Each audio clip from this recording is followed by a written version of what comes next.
اور خود ہی چلے جاتے ہیں۔ تو ہم جب چل رہے تھے تو کچھ لوگ جو ہیں ہمارے پاس سے گزرے، آگے جا کر انہوں نے اپنے کان کے ساتھ موبائل لگایا اور تھوڑی دیر میں ایک جندرما کی گاڑی آئی اور وہ گاڑی ہمارے پاس سے پہلے تو گزر گئی اور پھر 5 یا 10 منٹ کے بعد ہی وہ گاڑی ہمارے پاس پھر واپس آئی اور انہوں نے ہمارے اوپر ایسے گنز تان لی۔ مطلب آپ ایسا سمجھ لیں کہ انہوں نے ہمیں مارنا نہیں تھا، صرف ڈرانا تھا۔ اور جندرما بولتے ہیں ترکی کی آرمی کو۔ تو انہوں نے ہم سے پوچھا کہ ترجمہ کون ترجمہ کر سکتا ہے ترکش کا آپ میں سے؟ تو ہم میں افغانی تھے، پاکستانی تھے، بنگالی تھے، کسی کو بھی نہیں آتی تھی ترکش۔ اور تو پھر انہوں نے کہا کہ کسی کو انگلش آتی ہے؟ میں نے کہا جی مجھے انگلش آتی ہے تھوڑی سی۔ اس نے کہا کہاں سے آئے ہو، یہاں کیا کر رہے ہو، کس کے ساتھ آئے ہو، ایجنٹ کون ہے؟ ان کو پتا ہوتا ہے کہ یہ لوگ ڈنکی لگا کر ہی آئے ہیں۔ تو ہم لوگ چپ تھے، یہاں پر کیا کر رہے ہو، آپ کو نہیں پتا کہ یہ بارڈر ایریا ہے؟ تو اس کی ہمیں تو کچھ سمجھ نہیں آ رہی تھی، مطلب انگلش میں وہ چلا رہا تھا کہ انگلش میں اگر ہم بول رہے ہیں تو ان کو سمجھ آئے گی۔ سارے بنگالیوں کو بڑی اچھی طرح سے انگلش آتی تھی، راستے میں ہم انگلش میں بات کرتے آئے تھے تو وہ بھی وہاں پر نہیں بولے۔ انہوں نے سارا مدعا میرے اوپر ڈال دیا، سارا جو پریشر ہے وہ میرے اوپر آرمی کا تھا، کیونکہ میں نے بول دیا تھا کہ مجھے انگلش آتی ہے۔ پھر حسن کے پاس وہ آیا، اس نے کہا کہ اپنا سٹے پیپر دکھاؤ۔ سٹے پیپر اس نے نکالا، اس کے اوپر لکھا تھا افغانستان۔ اس نے کہا یو آر افغانی؟ اس نے کہا جی یس آئی ایم افغانی۔ اور آہستہ آہستہ کر کے مطلب سب لڑکوں سے اس نے سٹے پیپر لیا، سب کے اوپر افغانستان تھا۔ وہ سمجھ گئے کہ یہ لوگ ڈنکی لگا کر آئے ہیں اور ان سب کے پاس جعلی سٹے پیپرز ہیں، کیونکہ ایک بندہ گورنمنٹ کی جاب کرتا ہے، اس کو پتا ہوتا ہے اوریجنل ڈاکومنٹ کا اور فیک ڈاکومنٹ کا۔ تو وہ سمجھ گئے کہ یہ سب فیک ڈاکومنٹس ہیں اور سب لوگ یہ ڈنکی لگا کر ترکی میں انٹر ہونے کی کوشش کر رہے ہیں۔ اس نے فون اپنے کان سے لگایا اور ایک بہت بڑی گاڑی آئی، ہم سب لڑکوں کو اس گاڑی میں بٹھایا گیا۔ ارض جان میں ایک بہت بڑا کیمپ تھا، ہمیں اس کیمپ میں لے جایا گیا اور وہاں پہنچتے ہی ہم نے کیا دیکھا، ہوئے ہوئے ہوئے کیا خلقت تھی، مطلب یقین کر اتنے زیادہ لوگ تھے وہاں پر، یقین نہیں آ رہا تھا کہ یہ سب لوگ جو ہیں ڈنکی لگا کر ادھر آئے ہیں۔ یہ سب لوگ جو ہیں کیمپ میں تقریباً کچھ لوگ ہفتوں کے تھے، کچھ لوگ مہینوں کے تھے اور کچھ لڑکے ایسے بھی تھے جو سالوں سے یہاں پر پڑے ہوئے ہیں۔ کیمپ میں ہم جب داخل ہوئے ہمارا ایک دوست بنا اور اس دوست نے ہم کو کہا کہ جو مرضی ہو جائے آپ نے ان لڑکوں کے ساتھ دوستی نہیں لگانی، کیونکہ یہ دوستی لگائیں گے اپنے مطلب کی وجہ سے، یہ آپ سے پیسے بھی مانگ سکتے ہیں، آپ کے پاس اگر موبائل ہے یہ آپ سے موبائل چھین لیں گے اور وہ موبائل چھین کر اپنے گھر میں رابطہ کرنے کی کوشش کریں گے، اگر آپ کے پاس کچھ کھانے کو چیز ہوئی تو وہ چیز آپ سے چھین لیں گے۔ تو آپ نے ان کے بہکاوے میں نہیں آنا، جو مرضی ہو جائے، اگر آپ نے رات کو سونا بھی ہے تو آپ نے بیگ اپنے سر کے نیچے نہیں رکھنا، کیونکہ ایسا یہ کرتے ہیں کہ بیگ جب سر کے نیچے ہوتا ہے یہ ایسے اپنا پاؤں مارتے ہیں، بیگ نیچے سے کھسکا لیتے ہیں، اگر تو آپ اٹھ گئے تو یہ آپ سے معذرت کر کے دوبارہ اپنے راہ نکل جائیں گے، اگر آپ لوگ نہیں اٹھے تو یہ آپ کا بیگ اپنے ساتھ لے جائیں گے، اس میں ضرورت کی چیزیں نکال لیں گے اور بیگ خالی آپ کے پاس ہی پھینک دیں گے۔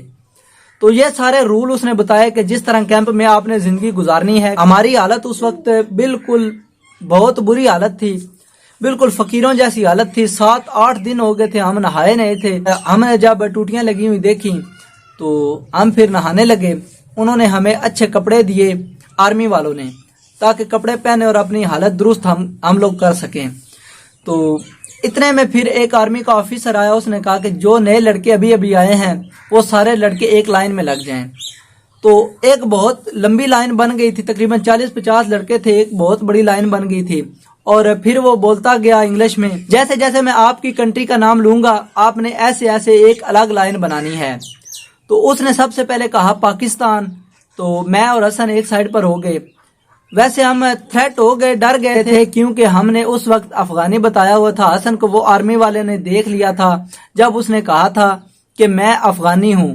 تو اب ہم ڈر گئے تھے کہ کہیں یہ ہمیں دوبارہ ڈیپورٹ نہ کر دیں یا پھر ہمیں مارے نہ۔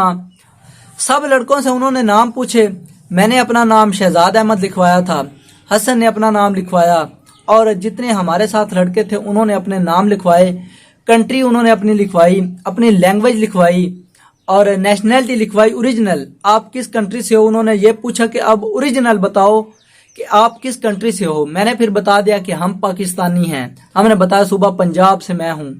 یہ ساری چیزیں انہوں نے لکھی. لاسٹ میں جب ایج کی باری آئی، ایجنٹ نے ہمیں بتایا ہوا تھا کہ آپ نے زیادہ ایج بھی نہیں بتانی، آپ نے کم ایج بھی نہیں بتانی، کیونکہ اگر آپ لوگ زیادہ ایج بتاؤ گے تو آپ کو یہ ڈیپورٹ بھی کر سکتے ہیں. اگر آپ نے کم ایج بتائی تو آپ کو یہ لوگ ماریں گے.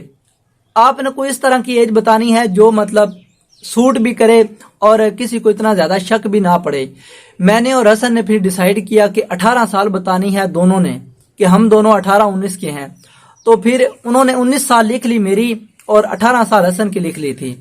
ہمیں تھوڑا سا کھانا وغیرہ دیا گیا، سوم ایک دیا گیا، اس کے اوپر ایک جیم لگا ہوا تھا، بریڈ تھا، ایک انڈا تھا، تھوڑا سا پانی تھا. اس طرح کا ہلکا پھلکا انہوں نے ہمیں پھر ناشتہ دیا جو ہم لوگوں نے اس وقت کیا. اور ہمارے اس وقت مطلب لگاتار 7-8 دن سے ہم لوگ چل رہے تھے، نیند پوری نہیں تھی. زیادہ سے زیادہ بھی ہم سوئے ہوئے ہوں گے نا تو 14 یا 15 گھنٹے ہم سوئے ہوئے ہوں گے ان 7 یا 8 دنوں میں. تو ہمارا صرف ایک ہی کام تھا، صبح اٹھنا، کھانا کھانا، پھر سو جانا. ہم نے وہاں پر بہت سارے نئے دوست بھی بنائے. ابھی تک ہمارے ساتھ شاہزیب لوگ نہیں جڑے تھے کیونکہ انہوں نے پیسے بہت لیٹ ٹرانسفر کروائے تھے. وہ بھی تقریباً 1 یا 2 دن کے بعد کیمپ میں آ گئے تھے ہمارے پاس، اور وہ کہہ رہے تھے کہ یار تھوڑے سے پیسے لیٹ ہو گئے تھے اور مطلب ابھی پیسے ٹرانسفر کروائے ہیں اور آرمی والے ہمیں پکڑ کر لے آئے. مطلب سیم سٹوری تھی، اسی سڑک پر وہ بھی پکڑے گئے تھے کیونکہ ویران سڑک تھی. ایک بندہ بھی ادھر پیدل چلتا نظر آ جائے ایک ہی بات ہوتی ہے کہ یہ بندہ ڈنکی لگا کر ہی آیا ہے. تقریباً 5 یا 7 دن ہم کیمپ میں رہے ہوں گے. ایک دن آرمی والے آئے اور انہوں نے ایک ہی وقت میں 500-600 لڑکے کو کیمپ سے باہر نکالا اور سب کو سٹے پیپرز دیے ترکی کے. 6 یا 7 دن کے اندر اندر ہمارے سٹے پیپرز بن کے آ گئے تھے. جب ہمیں سٹے پیپرز دیے جا رہے تھے تو آرمی والے کہہ رہے تھے کہ جو مرضی ہو جائے آپ نے کسی کو اپنے سٹے پیپرز نہیں دینے. اگر آپ نے اپنے کسی کو سٹے پیپر دے دیے تو آپ کو دوبارہ کیمپ جوائن کرنا پڑے گا اور امید کی جاتی ہے کہ آپ کو دوبارہ ہم پاکستان ڈیپورٹ بھی کر دیں. تو اتنی بات انہوں نے کی اور گاڑیاں منگوائیں. سب لڑکوں کو انہوں نے بٹھا کر ٹرمینل کی طرف بھجوا دیا. ہمارے پاس پھوٹی کوڑی بھی نہیں تھی، ہمارے پاس 1 روپیہ اس وقت موجود نہیں تھا. صرف تھا تو ایجنٹ کا نمبر. ایجنٹ نے کہا ہوا تھا کہ جب آپ لوگ ٹرمینل پر پہنچے تو آپ نے مجھ سے رابطہ کرنا ہے. ہمارے ساتھ ایک لڑکا تھا، اس نے اپنا موبائل ایک چھوٹا سا چھپایا ہوا تھا، اس سے موبائل لیا اور کال کی ایجنٹ کو. ایجنٹ نے کہا کہ آپ لوگ جو وہاں پر ٹکٹ کاؤنٹر پر لڑکا بیٹھا ہوا ہے اس سے میری بات کروائیں. اس سے بات کروائی. ایجنٹ نے اس کو کہا کہ ان سب کو ایک استنبول کی ٹکٹ اور 100 لیرہ ان سب لڑکوں کو دے دو.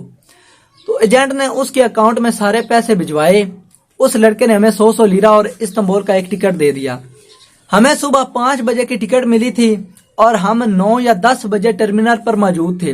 ساری رات ہم لوگوں نے وہاں ٹھنڈ میں گزاری. کپڑے ہمارے پاس تھے نہیں، جو آرمی والوں نے کپڑے دیے وہ بھی پتلے تھے. ٹھنڈ بہت زیادہ تھی اس وقت. صبح 5 بجے ہم استنبول کی بس میں بیٹھے اور ہم نے سفر شروع کیا استنبول کی طرف. جب ہم استنبول میں پہنچے ہمارا ایک دوست تھا، اس کو فون کیا کہ ہم لوگ استنبول میں انٹر ہو چکے ہیں، آپ ہمیں اڈے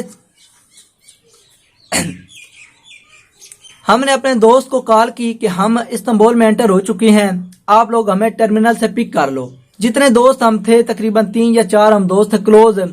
ان 3-4 لڑکوں کو وہ لے کر گیا. کئی لڑکوں نے اپنے بھائیوں کو فون کیا. اس طرح سب لڑکے ٹرمینل سے بچھڑ گئے تھے اور ہم کو وہ اپنے ساتھ گھر لے کر گیا. وہاں پر اس نے اچھی سروس دی، بہت اچھی. مطلب اس نے ہمیں کھانے کے لیے چیزیں لا کر دیں، نئے کپڑے دیے، نہائے وغیرہ، مطلب گپ شپ لگائی. پہلے تو وہ ہمیں غصہ کر رہا تھا کہ آپ لوگوں نے مجھے بتایا کیوں نہیں کہ آپ لوگ ترکی آ رہے ہو. ہم نے پھر اس کو بتایا کہ ارجنٹ یار پلان بنا تھا، ہمیں پتہ ہی نہیں تھا کہ ہم نے آنا بھی ہے یا نہیں. ہم نے پتہ نہیں کتنی بار سوچا ہے اور اب ہم یہاں آپ کے پاس موجود ہیں. تو مطلب دوستوں میں چلتی رہتی ہیں، کبھی لڑائی، کبھی جھگڑے، پھر کبھی پیار، اس طرح کی باتیں چلتی رہتی ہیں. تو ہم اس کے پاس پھر کچھ دن رہے.